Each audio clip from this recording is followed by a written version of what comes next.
السلام علیکم ورحمۃ اللہ وبرکاتہ۔ اس ویڈیو میں ہم آپ کو بتائیں گے کہ مرتسم بچے کا نام رکھنا کیسا ہے۔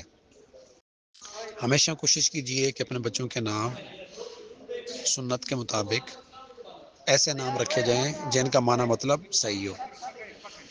تو سوال ہے، کیا لڑکے کا نام مرتسم رکھنا درست ہے؟ اس لفظ کا معنی نقش اتارنے والا ہے، تو کیا یہ نام رکھ سکتے ہیں؟ جواب: مرتسم کا معنی لغت کے مطابق واقعی یہی ہے، نقش بنانے والا، لکھنے والا، چھاپنے والا۔ لہذا معنی کے اعتبار سے یہ نام رکھ سکتے ہیں، یہ نام رکھنا جائز ہے۔ اردو لغت کے اندر بھی مرتسم لفظ کا معنی یہ لکھا ہوا ہے، نقش بنانے والا، لکھنے والا، یا نقش کرنے والا، چھاپنے والا یا بنانے والا۔ تاہم یہ کوشش کیجئے کہ نام کسی نبی کے نام پر بچے کا نام رکھا جائے، صحابی کے نام پہ رکھا جائے، یا کم از کم ایسا نام رکھا جائے جس کا معنی اچھا ہو، وہ زیادہ بہتر ہے۔ والسلام ورحمۃ اللہ۔